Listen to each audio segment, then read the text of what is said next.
Well, that was a portion of a campaign ad by Texas gubernatorial candidate Wendy Davis, which features her daughter.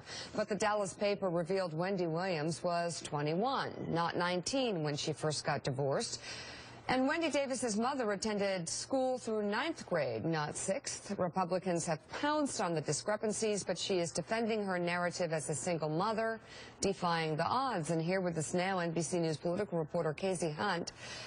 Casey, what else can you tell us about this story? Was she divorced when she went on to college? And because there seems to be two different stories out there. Well, some of the details are not quite right, as the Dallas Morning News laid out. Like, we just walked through the fact that she was actually 21 when she got divorced, that her mother's education went farther than she herself insinuated. But the basic narrative of her story, and that's what she's running on, which is why we're having this conversation at all. You know, she's sort of displayed herself as somebody who pulled themselves up by their bootstraps. So she had a child. She was a single mother at 19 was when they separated. In 21, she was formally divorced.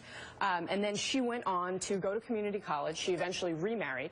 Her second husband helped put her through Harvard Law School, which is part of what Republicans are using to challenge this narrative that she did it herself in pulling herself up by her bootstraps. Well, did he pay for the Harvard?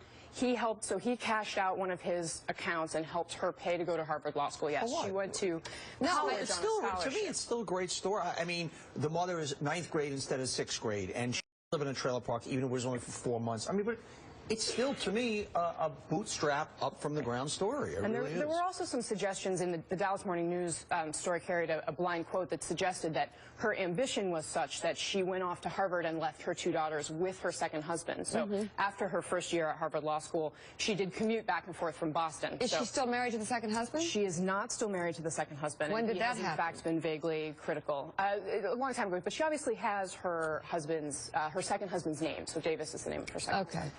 So she just exaggerated, is what you're saying? She defends herself by saying, you know, I'm still learning to be more broad with my language. She basically says I was too specific in these details. And that, of course, is something that Democrats are concerned broadly. I mean, she is somebody who is really stepping onto the national stage and someone who Democrats see as somebody who could have a long future in the party. But she's obviously still new as a candidate if she's making these kinds of mistakes. Right. Okay. So her language was sloppy, but in your reporting, does it change the core of who she is and the story she's been telling people? The basic narratives of the idea that, you know, she was a young single mother is true. She lived in a trailer. True. There's some quibbling over how long she lived in the trailer. Republicans are saying, well, you were only there for a month. I mean, at that point, you know, you start to run into questions of exactly what of this is worth. We'll follow this. Casey, now